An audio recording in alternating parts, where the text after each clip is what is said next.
Second, what do we have coming in?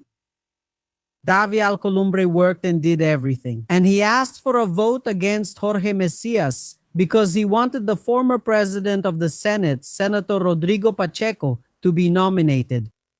And since Lula didn't nominate Rodrigo Pacheco, Alcolumbre did everything he could to make sure Jorge Messias wasn't approved in the Senate. But I want you to understand that there are no fools here. There's a story behind it. That's what they want us to hear.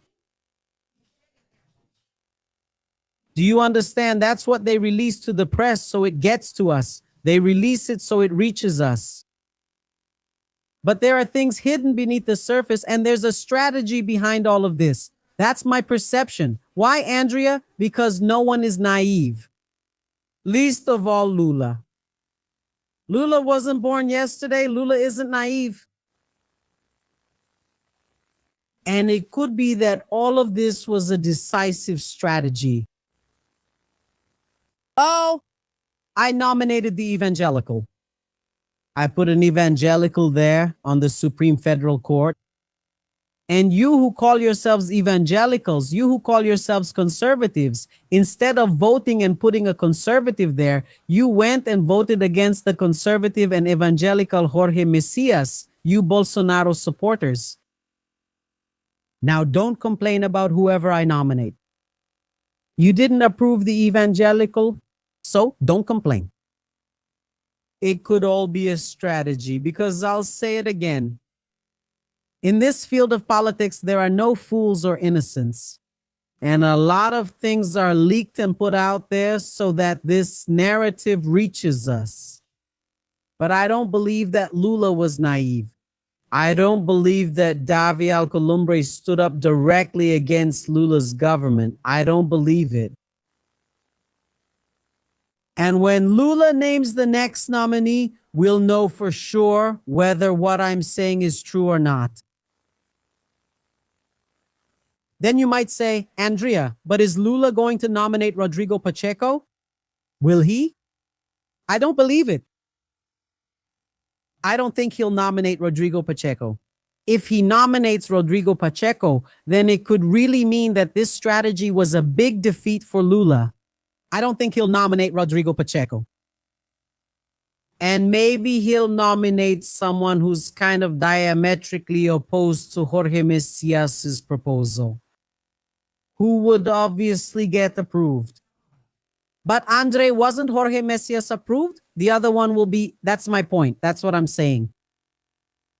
That maybe it wasn't a defeat, but actually a brilliant strategy to put in place the person they really want to put in. Because the one who defeated Jorge Messias was the far right. And Jorge Messias is an evangelical conservative. And Lula is on good terms with that group. Because, look, I tried. I nominated the guy. The people there voted no. But let's wait and see. I want you to understand that there are no innocents in this. Alcolumbre isn't naive. Neither is Lula. And let's see what happens. Defeat? Could it be? Now, if it's a real and true defeat, then Lula might open his eyes. Then he might. Then he can get ready. Because the Bolsonaro supporters, even the date, before we get into that aspect, even the chosen date from yesterday to analyze this, you can be sure it wasn't innocent. A date close to a long holiday. To forget quickly. Do you understand? So I don't know. Now, if it's really a defeat, Lula has to get organized. Especially with his leadership team. Because I repeat, in the Senate, there are no amateurs in the Senate. The PT leaders in the Senate are all 50 years old and up. All of them are old hands in politics. So, That's why I tell you, if it were in the Chamber of Deputies, where the majority are Bolsonaro supporters, I might even believe it was a defeat and all. But since it was in the Senate, I suspect it was a strategy. There's something behind this, and we'll find out what it is at the next nomination. No, there are no fools there, and Lula wasn't born yesterday. But I'll say it again. If it really was a defeat, Lula should keep his eyes open. He should keep his eyes open. And another thing, if it really was a defeat, pay attention to this here. Lula will strip Davi Alcolumbre of his post. Davi Alcolumbre controls hundreds of posts in Lula's government. Directorate, Secretariat, Management, Leadership, Administrative. There are people everywhere. If it's a defeat, Lula will strip Davi Alcolumbre of all his posts. Or is he going to swallow this bitter pill? So Andrea Gonçalves, if he removes them, the defeat already happened, if it even was one. That's what I'm saying. That's the situation. Let's take a quick look now so we can see. And I want you to put it up. Defeat? Since 1984, this is the first time the Senate has rejected a nominee for the federal Supreme Court. The Senate rejects Messias. What happens now? Lula has the right to nominate another candidate. It's interesting. Andrea Gonçalves, can he nominate the same person? Yes, he can. Nominate the same person. I don't believe that. But he should nominate another candidate. Or Lula can leave it for the next election. He can leave it for 2027. But if he does that and Flavio Rachadinha wins, I rebuke that in Jesus' name. Get out, devil. Who is going to nominate? It's Flavio Bolsonaro. Me? I wouldn't allow it. No way. Am I going to give up a prerogative that's mine for someone else to do? God forbid. Of course not. So Lula should nominate someone else. Someone else to be questioned again. Look at how the score turned out here, see? Present. There were 79 senators present. The total number of senators is 81. So there were 79. Voted for approval, 34. Voted for rejection, 42. And how many did he need to be approved, Andre? At least 41.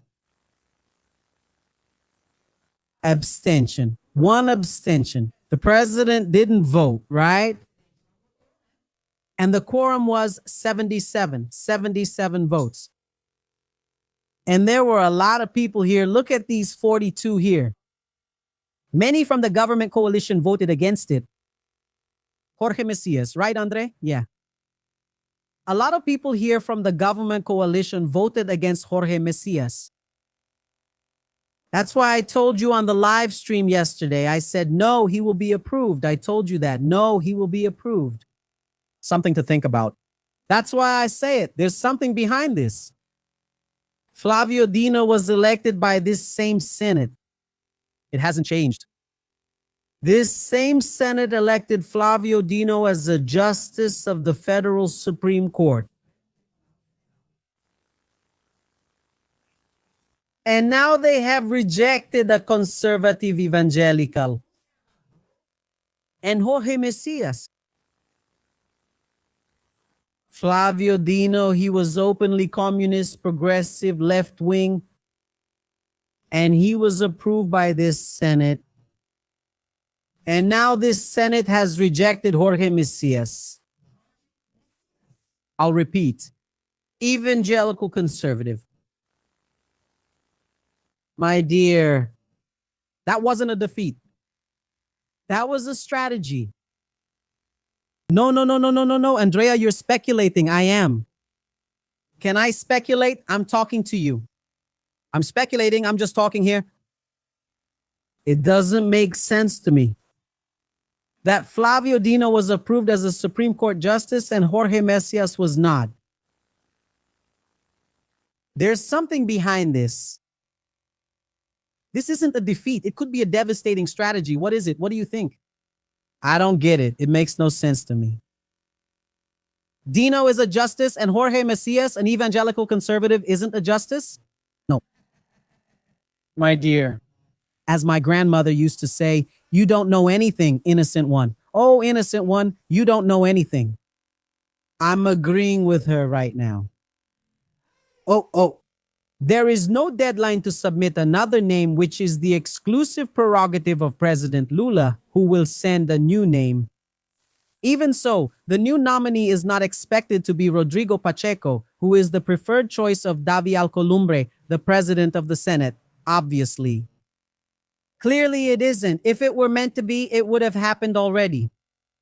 And Rodrigo Pacheco, during the party switching window that just happened, what did Rodrigo Pacheco do? He left Gilberto Casab's PSD and went to Geraldo Alckmin's PSD. For what, Andrea Gonçalves? Very likely to run for governor of Minas Gerais with all the support and backing from Lula's government. Look. Look. Guys, put it on. You don't know anything. So innocent. Meanwhile, there's also this situation here, the terribly evangelical Bolsonarists. Andre Mendonça, the Supreme Court justice appointed by Bolsonaro, was openly declaring his support for Jorge Messias, backing Jorge Messias. And as soon as Jorge Messias was rejected on the floor yesterday, Andre Mendonça, dismayed, the terribly evangelical, the Bolsonaro supporter, again chosen by Bolsonaro as the Supreme Court justice, went to his social media and made a post. Defeat or a knockout strategy? What do you think? Let's see what he wrote, my handsome and beautiful. Put it up. Andre Mendonça of Brazil's Supreme Court gives advice to Messias after his defeat in the Senate. Look at what he said here. I'll make it bigger. I respect the Senate's decision, but I can't help but express my opinion.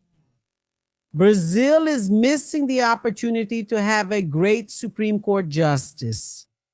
Messias is a man of integrity and meets the constitutional requirements to be a Supreme Court justice. And a true friend isn't just present at parties. They're there during difficult times. Messias, hold your head high as you leave this battle. You fought the good fight. May God bless you. God bless Brazil. And at the same time as all this, it comes out in the corporate media that Alexandre de Moraes worked behind the scenes so that Jorge Messias would not be approved. Thank you. And I also have reports that Flavio Dino, who is very discreet, also didn't want Jorge Messias to become a Supreme Court justice. Trap. Defeat. Overwhelming strategy. You decide. Here's the situation. Just so you know, Malu Gaspa is a bit clueless. At least that's how it seems to me, with all due respect to those who are clueless. She just published an article in Globo just a little while ago saying that Alexandre de Moraes worked tirelessly behind the scenes so that the Senate, according to Malu Gaspar, would not approve Jorge Messias. She, according to her sources, she even said it's there in Globo today. It's there. She even said that Alexandre de Moraes got in touch with a senator who has a case in the Supreme Court and told him, according to her, don't vote in favor of Jorge Messias or else your situation here in the Supreme Court will get complicated. I don't believe that, right? Obviously, I don't believe it. But I'm telling you what she just published in Globo in a full article. That a part of the Supreme Court didn't want Jorge Messias. and that the one who most strongly wanted him was Andre Mendonça.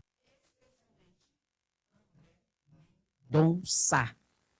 And I'm going to ask you, defeat or a devastating strategy?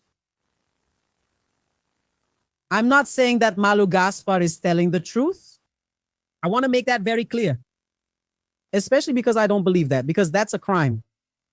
A minister threatening a senator, that's a crime. So I don't believe that. But I'm telling you that we really don't know what happened. And that I will be able to truly see what happened with Lula's next nomination. Because Lula nominated an evangelical conservative. Oh. Who had the support of Andre Mendonça? Bolsonarist evangelical conservative. And the ones who defeated him were the Bolsonarist conservatives who claimed to be evangelicals. Thank you. But Lula put forward an evangelical. Look, evangelicals, I nominated an evangelical. And your own brothers, brood of vipers, get away from me, wolves in sheep's clothing. No. They wanted to appoint an evangelical, another evangelical, along with Andre Mendonça to the federal Supreme Court. Defeat? Or a brilliant strategy? You decide the ending. Oh. Before defeating Messias, Alcolumbre predicted a historic day to the congressman. Sostenes Cavalcante, Evangelical, leader of the PL, there in the Chamber of Deputies, said that Davi Alcolumbre said it was going to be a historic day. He even said this time, really, Davi Alcolumbre kept his word. An evangelical taking down another evangelical.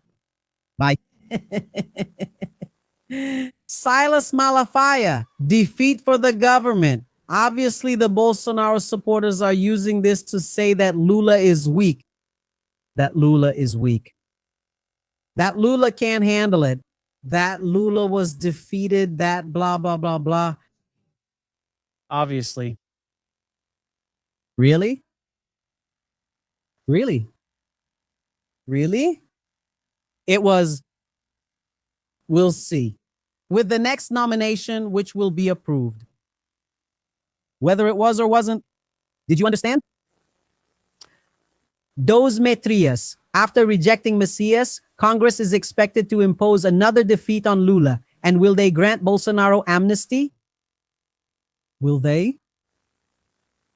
Let's watch the video of Jorge Messias speaking. Then we'll get into this topic as well. It's very important and it's scheduled for now at 10 a.m. The session in the National Congress will begin. It's a moment when the federal Senate, the 81 senators and the federal deputies, 513 federal deputies come together. They come together in a joint session called the National Congress, which is a record. It's a sine qua non requirement for the evaluation of the president's vetoes. Those bills that were approved and that Lula vetoed, either partially or entirely, the National Congress in a joint session can, by majority vote, overturn Lula's vetoes. And today, the evaluation is scheduled, notably, of the full veto that Lula signed there, overturning the 12-meter bill, which establishes reduced sentences for all the coup supporters from January 8th, but it's even more serious. I'll explain that it's not only for the January 8th crowd. But before getting into this subject, it's now scheduled for 10 o'clock in the National Congress session. Before talking about that, I want to show you what Jorge Messias said right after he lost. Then he made an appearance. And he talked about what happened. Let's see what he said here. Please pay attention. And I wanted to thank all the press for being here tonight and say that I am grateful to God for making it this far. I fulfilled my purpose. I participated in this whole process with integrity and honesty. For 5 months, I subjected myself to scrutiny that is part of the constitutional process itself. I was received by 78 senators. I was welcomed graciously. I have nothing to say nor to criticize about anyone's conduct. I'm just grateful for the votes I received. I believe each of us fulfills a purpose. I fulfilled mine. I came here today, I participated, I went through a hearing with an open heart, with a light soul and a frank spirit. I told the truth. I said what I think, I said what I feel, I showed what I feel. Now that's how life is, folks. There are days of victory and there are days of defeat. We have to accept it. The Senate is sovereign. The full Senate is sovereign. The chamber has spoken. I appreciate the votes I received. It's part of the democratic process. Know how to win, know how to lose. I think today we are facing a process that has great significance. It's not easy for someone with my background to face rejection.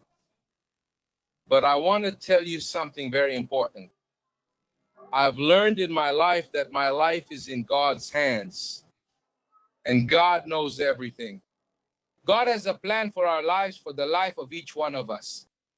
I fulfilled my purpose. And people need to understand that sometimes the answers we face are not the ones we would like.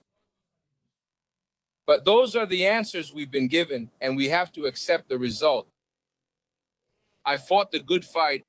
I'm sure I fought the good fight like every Christian. And I need to accept God's plan for my life. And I know that my story doesn't end here.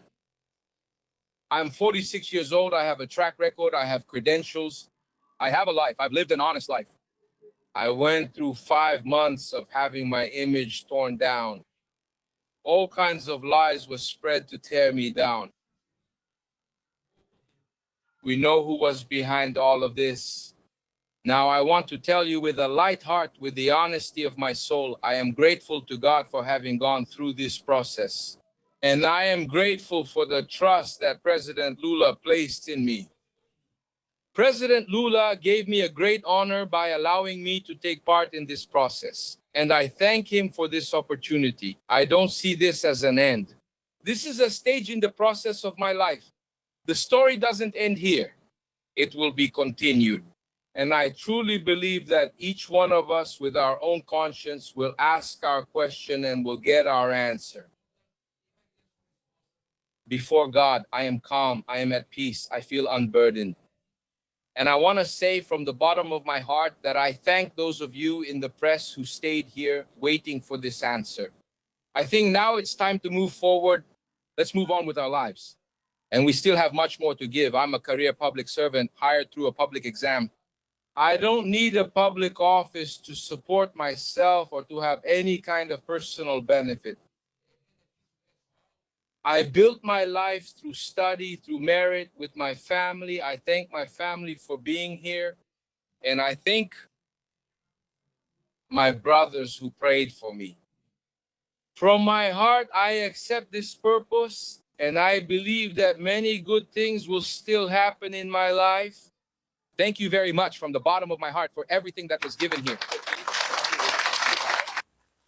Guys, have you ever stopped to think how these Bolsonaro supporting evangelicals are completely disconnected from reality? Think about it with me. Jorge Messias is a true evangelical. He is a true Christian. He showed that during the hearing through his stance, a stance of mercy, a stance of concern for the most vulnerable, just like Jesus. Jesus said, give to those who are hungry. Sell everything you have, give it to the poor, and follow me. It was Jesus who said that. It's not me saying it. So he showed that he really is an evangelical. He showed that he is evangelical, but that he doesn't point fingers at people in same-sex marriages. He said, no, that it's a reality. And the Constitution must guarantee that. He said that the government it has to serve the poorest, the most vulnerable. He truly and genuinely is a real Christian. And the Bolsonaristas did everything. The Bolsonaristas who call themselves Christians. Like, for example, the leader of the PL, Socinis Cavalcante, who is a pastor. They did everything so that Jorge Messias wouldn't be approved. Do you know what my take is? That if it were a sleazy, good-for-nothing evangelical pastor, scammer, the Bolsonaro supporters had done some work to get it approved. But since he's an evangelical who doesn't make deals with petty criminals, with coup plotters, with lowlifes, with those wearing jelly shoes, with those involved in kickback schemes, who never needed anyone, who passed a civil service exam and achieved and climbed to the positions he has through his skill and merit, he was rejected by the Bolsonaro supporting evangelicals, federal deputies, and senators. But that's it. That's the message I get. If it were a low-life evangelical, they would have voted and approved. Right, Silas Malafia? Silas Malafia already made a video. If it were an evangelical like Silas Malafia, they would have voted. Jorge Messias would be approved today as a justice of the Supreme Federal Court. It's a mockery. It's a shame. And who is it a shame for, Andrea? For Lula, who nominated him? No. Shame on you evangelicals who cover up for this scummy fascist far right that uses the name of Jesus Christ to manipulate the masses. But they have no commitment to faith, to the sacred, or to Jesus either. It's time for you to wake up. You are the true Christian. And realize that this far right and these Bolsonaristas are not Christians. They use the name, the faith, the Bible, and the gospel for distortion and manipulation of the masses. And that was the biggest example I've ever seen. That's it. During this period of the Bolsonaristas. They threw away the opportunity to put a true Christian in the Supreme Federal Court. Why? Because the Bolsonaristas are not Christians. They use faith to manipulate the masses. I repeat, if Jorge Messias were like Silas Malafia, he would have been approved today. Another one who campaigned against Jorge Messias, also an evangelical, claims to be an evangelical, a Christian, Nicolas Ferreira. Nicolas Ferreira made a video that already has millions of views, where he said that whoever voted in favor of Jorge Messias would not be reelected. And it reached millions of people. Nicolas Ferreira, who says he's evangelical. If it was someone like Nicolas Ferreira, an evangelical like Nicolas Ferreira, who votes against the gas voucher, who is against Bolsa Familia, but who is presenting an amendment to the proposed constitutional amendment, ending the 6 days on, 1 day off schedule to create a boss benefit, they would have approved it. But since it's Messias who talked about the need for a government that serves the most vulnerable, that truly helps and guarantees a better life for workers, oh, this Christian isn't good enough. This is a mockery, people. This is such a mockery that sometimes I can't even find the words or the stomach for it. Because the worst thing in the world is to use the name of God and Jesus Christ to promote yourself politically when you are not a Christian. And that's what the Bolsonarists do. And the biggest proof of that for me was the rejection of Jorge Messias. Because he's truly a Christian. They are real vipers. They are wolves in disguise, disguised there as sheep. Brood of vipers, whitewashed tombs, like Jesus Christ said. One of the few moments when Jesus Christ lost his temper was when he saw a bunch of religious people turning the temple of worship into a real marketplace. That's when Jesus came and overturned the tables everywhere and said, "Get away from me, brood of vipers." That's what's happening today. A bunch of religious mercenaries who are turning religious temples into real marketplaces and sleazy deal-making stalls just to vote, to be voted for, to manipulate the masses, while true Christians are thrown into the gutter. It's absurd. Pastor Henrique Vieira spoke just a little bit about what happened yesterday. It's a shame. Rejection by the Senate of Jorge Messias, President Lula's nominee for the Supreme Federal Court. Understand what happened. First of all, this is not a debate about the profile of this nominee. I'm not getting into that. What I want to explain to you is the seriousness of what's behind this. A Congress that's an enemy of the people. A Congress that keeps blackmailing President Lula for the release and implementation of budget amendments. A Congress that still mobilizes through the secret budget billions and billions of reais without transparency or social oversight. A Congress that, for the most part, does not engage in a democratic civic debate about ideas focused on the future of Brazil and the demands of the working people. It's this big group there, which is the Centro and the far right, that came together to reject President Lula's nomination. Therefore, it wasn't a serious technical debate. It was a debate that behind the scenes had to do with pressuring the government, blackmailing the government. And from people who have a lot of problems with the justice system, people who have allegations related to the handling and use of budget amendments. It's from this, at the very least, shady place that the effort to reject President Lula's nomination came. Therefore, it's just another sign from a significant part of Congress that has no commitment. The Democratic Congress just wants to defeat the government and isn't thinking about the interests and demands of the Brazilian people. So I'm not even here debating the nominee's profile. I'm shedding light on a Congress that isn't thinking about the Brazilian people. They're just trying to embarrass the government, undermine the president, and some involved have poor records. A firm and fraternal embrace. By the way, it's necessary to bring new people into the Senate with people committed to democracy and to the Brazilian people. May Rio de Janeiro make the right choices, and Brazil as well. Thanks, everyone.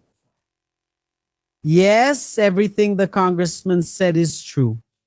There are all these aspects that are also behind this situation. Today, the National Congress uses the issue of budget amendments to blackmail the government. A group wanted to pressure the government because it's an election year, and they're using this situation politically, saying that Lula is weak, that Lula suffered a defeat, and so on. The Bolsonaro supporters are doing this en masse. Flavio Bolsonaro is doing this. Nicolas and all the others are doing this. But there's this part about pressure, and there's also the part about blackmail. So what do they want? They want a cash for favors quid pro quo. That's the situation. There's still that situation. And there's a third aspect, which is Christians betraying the president himself.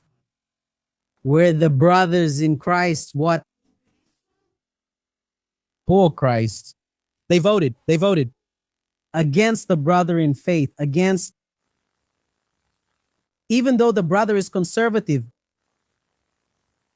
they voted against. What kind of brotherhood is this? And to make the whole situation worse, before the result came out, Jax Wagner, the government leader in the Senate, approached Davi Alcolumbre. Davi Alcolumbre, before the results came out, Davi Alcolumbre already knew that Jorge Messias was going to lose by 8 or 7 votes. Before the result came out, and he left the microphone on. Then it leaked. Shall we take a look at this? Let's check this out since it's also interesting. Look here. This part here about this situation that all the media, including newspapers, talked about. Look here. It's to highlight a very significant moment that happened seconds before the voting ended. Seconds before the result was announced on the big screen, and when we all found out the result of that vote on the Senate floor. The president of the Senate, Alcolumbre, left the microphone on, and it was possible to hear what he whispered to the government leader, Jacques Wagner. Messias' defeat for a seat on the federal Supreme Court. Let's listen. Voting is closed. I instruct the Secretary General to display the result on screen. I think he's going to lose by 8. And he lost by 8. Exactly. He lost by 8 votes. It's important to highlight. What do you think about that, my handsome one and my beautiful one? He already knew the result before it was announced. He said, I think he's going to lose by 8. He told that to Jacques Wagner because Jacques went there to check the situation. He forgot the microphone was on and it leaked out. Then when the result came out, Jorge Messias was rejected exactly and lost by 8 senators' votes. At the very least, it's suspicious, isn't it? Then Alcolumbre afterwards was questioned about this. And he said that based on what was there, he made an estimate. Then Jacques Wagner asked how the situation was. He replied, look, I think he's going to lose by 8 votes. Then, as soon as the result came out, right after, he really did lose by 8 votes. Jorge Messias was rejected exactly by 8 votes. Here in this live stream, I ask you to like the stream so YouTube can recommend it to more people because the information I shared is very important and you won't see it anywhere else. Okay? The links will be in the first comment. Like, comment, and leave your comment. My dear, thank you so much. Kisses to your heart. Kisses, we're always together. We are resistance, and here no amnesty. Long live democracy.